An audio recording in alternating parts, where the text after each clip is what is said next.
Alan, what are you doing here? I came to see my son and my grandson, their new home.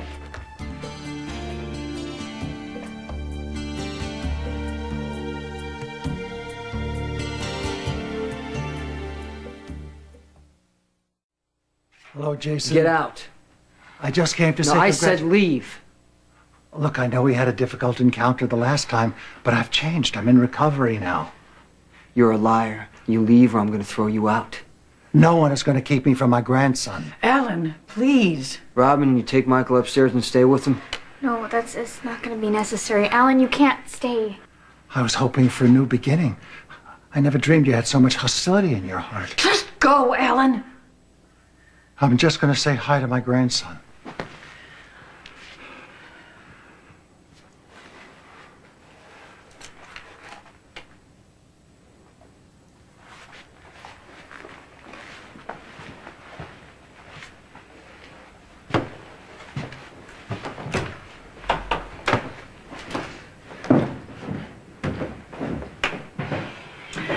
Jason, I am so sorry. No, you're not responsible for what Alan does. I just don't want him anywhere near Michael.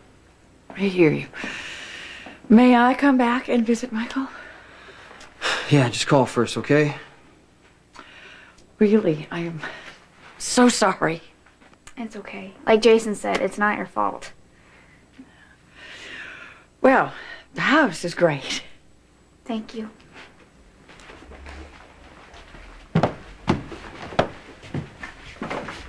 Bye, Monica.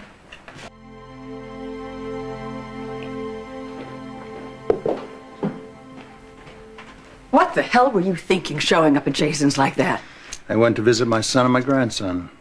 The last time you visited Jason, you hit him up for drugs, ransacked the apartment, and stole his gun. Great choice, Monica. That's exactly how you treat a man in recovery. You throw their past mistakes in their face. I could care less about your past mistakes. But Jason cares, and he's a baby to think about, and anyone with a brain would have been sensitive to that.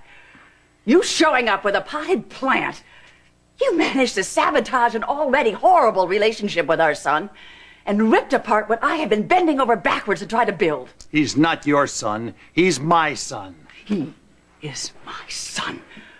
I raised him, I love him, and I anguish over him, and there's no tie of blood that could be any stronger than what I feel for my son. You throwing that up in my face, you have just exhausted the last bit of patience I have. You screw up one more time, and I mean one more time. You damage the relationship I am building with my grandson and my son, and I'll throw you out of my house, and you can spend the rest of your damn recovery in the streets. Let me see, from this house to the street, that would be a step up. Oh! What happened now? I am over at Jason's practically begging on my hands and knees to be a babysitter, and your idiot father walks in with a potted plant and expects bygones to be bygones. Jason throw him out? Of course he threw him out. I don't know what he's thinking about. He just wants to connect. He's so desperate. Why can't that man learn? What is going through his head? Yeah, I wonder.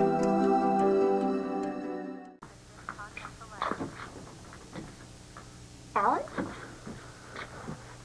Could you at least clear your throat? Well, sorry, I didn't mean to surprise you, but I'm kind of surprised too, you know, to see you here. What's the surprise? I used to be the chief of staff here. This used to be my office. And I'm in the process of reclaiming both. Well, that's wonderful. I just thought that you were still busy, you know. What, recovery? You can say the word in my presence. But if you don't have anything else to say, I can't waste any more time, okay? You are really grouchy. And you know what? It's really nice to have you back to your normal self again. Thank you.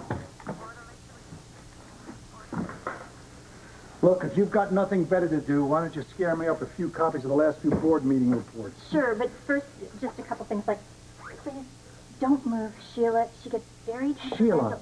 plant, and then all of her leaves fall off. And don't be messing up Monica's desk, because I have to update those patient charts in just a little while, okay?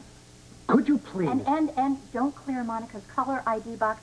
And if you use the blue fountain pen, please put it back exactly where you got it, or she's going to blame me. Is that all? Yeah, and Nice to have you back again. Thank you. Thank you for all your hard work and discretion.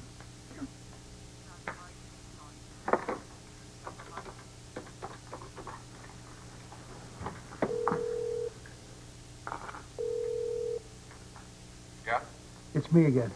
Hey, how's it going? I got worried when I hadn't heard from you. Really? Yeah. Repeat customers are the heart of my business. I couldn't get to a private phone for a while. Look, I need some more hydrocodone. Hey, no problem. Only I'm in the middle of some right now. Okay, call me back in 10 minutes. Use my old office number. I'll be waiting.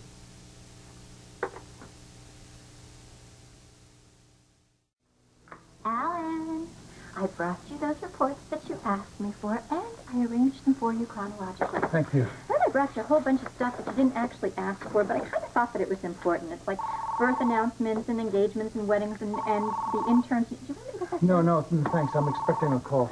This is Dr. Quartermain. Hold on. I want to thank you for all your hard work. That's what I was waiting for. What took you so damn long? I need the pills. Half an hour, then. I'll meet you in the usual place. And don't be late.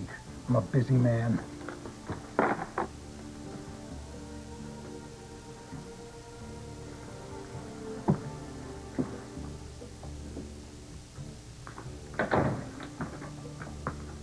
Hello, Dad.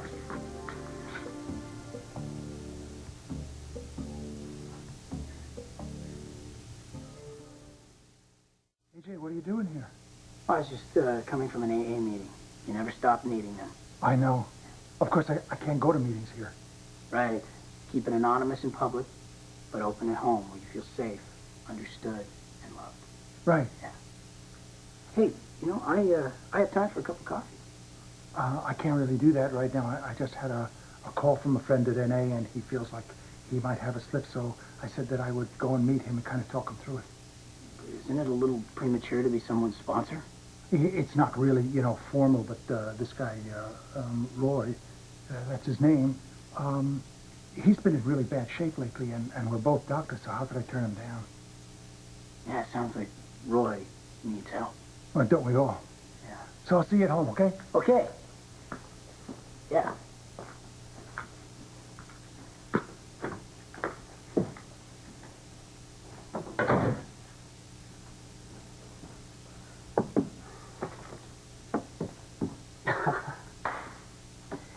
Caller ID, this is just too easy. Oh, I, for one, am delighted that Jason has decided to change his lifetime of work. Oh, please. I don't buy that for a second. It's probably just a scam to trick his competitors.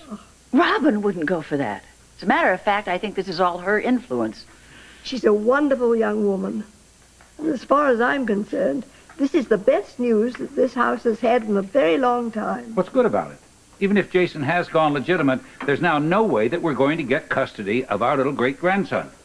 The boy belongs with his father. What worries me is that even if Jason is out of the organization, he may not be able to stay out.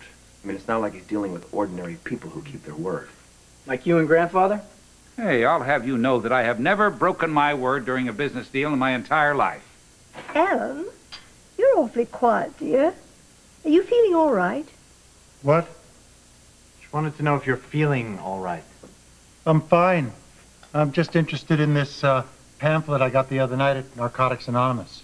I meant to ask you, how did it go yesterday with that guy you went to meet? What guy? Your pal from NA?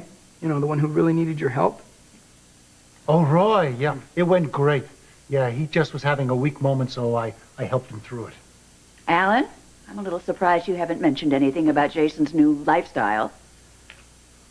Well, if I've learned nothing else at Narcotics Anonymous, it's that every man must find his own way in his own time. Ah, now there's a piece of wisdom. I'm gonna write that down before I forget it. Yeah, there was one more thing I learned there. It's to ignore smug, self-satisfied know-it-alls like you. If you'll excuse me, I have to attend a meeting. I think he was much more coherent when he was stoned. Hmm?